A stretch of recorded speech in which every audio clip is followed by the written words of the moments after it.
Big boss Kannada season 12ರ ಮೂಲಕ ಕನ್ನಡಿಗರ ಮನೆ ಮಾತಾಗಿದ್ದವರು ರಕ್ಷಿತಾ ಶೆಟ್ಟಿ.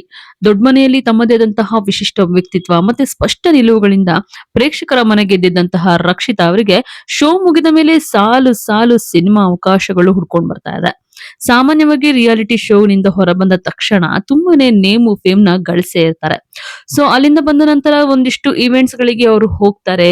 ಅಷ್ಟೇ ಅಲ್ಲ, ತಮ್ಮ ಊರಿಗೆ ಅವರು ಕಾಲಿಟ್ಟಂತಹ ಟೈಮ್ ಅಲ್ಲಿ ಪ್ರತಿಯೊಬ್ರು ಕೂಡ ಅವರನ್ನ ಪ್ರೀತಿಯಿಂದ ಸ್ವಾಗತ ಮಾಡ್ತಾರೆ. ಎಲ್ಲಿ ಹೋದ್ರು ಎಲ್ಲಿ ಬಂದ್ರು ಕೂಡ ಅಭಿಮಾನಿಗಳು ಮುತ್ಕೊಳ್ತಾರೆ. ಸೊ ಶೋನಿಂದ ಹೊರ ಬಂದಾಗ ರಕ್ಷಿತಾ ಶೆಟ್ಟಿ ಅವ್ರಿಗೂ ಕೂಡ ಅದೇ ರೀತಿನೇ ಆಗಿತ್ತು. ಸಿನಿಮಾ ಅವಕಾಶಗಳು ಕೂಡ ಸಿಗ್ತಾ ಇದೆ ಅವರಿಗೆ. ಕಿರುತೆರೆಯಲ್ಲಿ ನಟಿಸುವಂತಹ ಅವಕಾಶಗಳು ಕೂಡ ಸಿಗ್ತಾ ಇದೆ. ಆದ್ರೆ ರಕ್ಷಿತಾ ಶೆಟ್ಟಿ ಮಾತ್ರ ತಮ್ಗೆ ಬಂದಿರುವಂತಹ ಸಿನಿಮಾ ಆಫರ್ ಗಳನ್ನ ತಿರಸ್ಕಾರ ಮಾಡ್ತಾ ಇದ್ದಾರೆ. ಹಾಗಾದ್ರೆ ರಕ್ಷಿತಾ ಶೆಟ್ಟಿ ಅವರು ಸಿನಿಮಾ ಆಫರ್ ಗಳನ್ನ ರಿಜೆಕ್ಟ್ ಮಾಡ್ತಾ ಇರೋದಾದ್ರೂ ಏಕೆ, ಏನಿರ್ಬೋದು ಕಾರಣ ಅನ್ನೋದಕ್ಕೆ ಅವರೇ ಸ್ವತಃ ಉತ್ತರವನ್ನ ಕೊಟ್ಟಿದ್ದಾರೆ.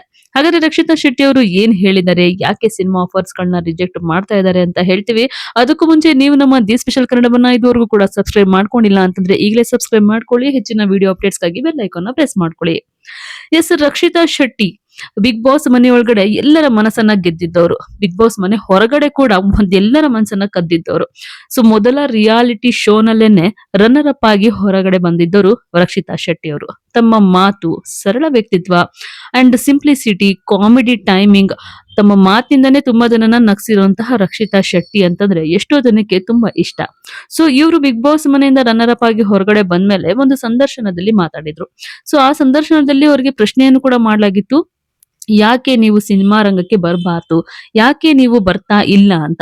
ಸೊ ಅದಕ್ಕೆ ರಕ್ಷಿತಾ ಶೆಟ್ಟಿ ಅವರು ಉತ್ತರ ಕೂಡ ಕೊಟ್ಟಿದ್ರು. ನನ್ಗೆ ಒಂದೆರಡು ಸಿನಿಮಾ ಆಫರ್ಗಳು ಬಂದಿದ್ದು ನಿಜ, ಆದ್ರೆ ನನಗೆ ಯಾವಾಗ ಸಿನಿಮಾ ಮಾಡ್ಬೇಕು ಅಂತ ಅನ್ಸುತ್ತೋ, ಜೊತೆಗೆ ನನಗೆ ಆ ಪಾತ್ರ ಸೂಟ್ ಆಗತ್ತೆ ಅಂತ ಯಾವಾಗ ಅನ್ಸುತ್ತೋ ಆಗಷ್ಟೇ ನಾನು ಸಿನಿಮಾ ಮಾಡ್ತೀನಿ ಅಂತ ತಮ್ಮ ಒಂದು ನೇರ ನಿಲುವು ಸ್ಪಷ್ಟವಾಗಿ ಹೇಳ್ಬಿಟ್ಟಿದ್ದಾರೆ. ಕೇವಲ ಗ್ಲಾಮರ್ ಗೊಂಬೆಯಾಗಿ ತೆರೆ ಮೇಲೆ ಕಾಣಿಸ್ಕೊಳ್ಳೋದಕ್ಕೆ ರಕ್ಷಿತಾ ಶೆಟ್ಟಿಗೆ ಇಷ್ಟ ಇಲ್ವಂತೆ. ತಮಗೆ ಬರುವಂತಹ ಪಾತ್ರಗಳು ಎಷ್ಟು ಗಟ್ಟಿಯಾಗಿದೆ ಅನ್ನೋದನ್ನ ಫಸ್ಟ್ ನಾನು ಅದನ್ನ ನೋಡ್ತೇನೆ. ಮೊದಲ ಆದ್ಯತೆ ನಾನು ಆ ಒಂದು ಕತೆಗೆ ಅಥವಾ ನನಗೆ ಒಂದು ಪಾತ್ರ ಯಾವ ರೀತಿಯಾಗಿ ಸೂಟ್ ಆಗುತ್ತೆ ಅನ್ನೋದನ್ನ ಮಾತ್ರ ಫಸ್ಟ್ ನಾನು ನೋಡ್ತೇನೆ. ಅದಾದ ನಂತರ ಆ ಪಾತ್ರ ನನಗೆ ಸೂಟ್ ಆಗುತ್ತೆ, ಆ ಪಾತ್ರಕ್ಕೆ ನಾನು ನ್ಯಾಯವನ್ನ ಒದಗಿಸಬಲ್ಲೆ ಅನ್ನುವಂತಹ ಆತ್ಮವಿಶ್ವಾಸ ಬಂದ್ರೆ ಅಷ್ಟೇ ನಾನು ಸಿನಿಮಾವನ್ನ ಮಾಡ್ತೀನಿ ಅಂತ ಹೇಳಿದ್ದಾರೆ ರಕ್ಷಿತಾ ಶೆಟ್ಟಿ ಅವರು. ಸದ್ಯಕ್ಕೆ ಸಿನಿಮಾಗಳಿಂದ ದೂರವಿರುವಂತಹ ರಕ್ಷಿತಾ ಶೆಟ್ಟಿ ಅವರ ಕಿರುತೆರೆ ಜರ್ನಿ ಮಾತ್ರ ನಿಂತಿಲ್ಲ. ಅವರು ಕನ್ನಡದಲ್ಲೇ ಪ್ರಸಾರ ಆಗ್ತಾ ಇರುವಂತಹ ಕ್ವಾಟ್ಲೆ ಕಿಚನ್ ನಲ್ಲಿ ಸ್ಪರ್ಧೆಯಾಗಿ ಕಾಣಿಸ್ಕೊಂಡಿದ್ದಾರೆ. ಪ್ರತಿ ವಾರ ಬರ್ತಾರೆ, ತಮಗೆ ಗೊತ್ತಿರುವಂತಹ ಕುಕಿಂಗ್ ಅನ್ನ ಮಾಡ್ತಾರೆ. ಸೊ ಎಂಜಾಯ್ ಮಾಡ್ತಾ ಇದ್ದಾರೆ ಅವರ ಒಂದು ಕಿರುತೆರೆ ಜರ್ನಿಯಲ್ಲಿ ಬರ್ತಿರುವಂತಹ ರಿಯಾಲಿಟಿ ಶೋ ನಲ್ಲಿ. ಸೊ ಬಿಗ್ ಬಾಸ್ ಮನೆಯಲ್ಲಿ ತಮ್ಮ ಮುಗ್ಧತೆಯಿಂದ ಎಲ್ಲರ ಮನಸ್ಸನ್ನ ಗೆದ್ದಿದ್ದಂತಹ ರಕ್ಷಿತಾ ಶೆಟ್ಟಿ ಈಗ ಕ್ವಾಟ್ಲೆ ಕಿಚನ್ ನಲ್ಲಿ ತಮ್ಮ ಅಡುಗೆಯ ಕೌಶಲ್ಯ ಮತ್ತೆ ಕಾಮಿಡಿ ಟೈಮಿಂಗ್ ನಿಂದಾನೇ ಪ್ರೇಕ್ಷಕರ ಮನಸ್ಸನ್ನ ಗೆಲ್ತಾ ಇದ್ದಾರೆ. ರಕ್ಷಿತಾ ಶೆಟ್ಟಿ ಅವರ ಈ ಒಂದು ಪ್ರಬುದ್ಧ ನಿರ್ಧಾರಕ್ಕೆ ಅವರ ಅಭಿಮಾನಿಗಳು ಕೂಡ ಮೆಚ್ಚುಗೆಯನ್ನ ವ್ಯಕ್ತಪಡಿಸ್ತಾ ಇದ್ದಾರೆ. ತಡವಾದ್ರೂ ಕೂಡ ಪರವಾಗಿಲ್ಲ, ಒಂದು ಅದ್ಭುತವಾದ ಪಾತ್ರದ ಮೂಲಕನೇ ರಕ್ಷಿತಾ ಶೆಟ್ಟಿ ಸ್ಯಾಂಡಲ್ವುಡ್ಗೆ ಎಂಟ್ರಿ ಕೊಡ್ಲಿ ಅನ್ನೋದೇ ಅವರ ಅಭಿಮಾನಿಗಳ ಆಶಯ ಆಗಿದೆ.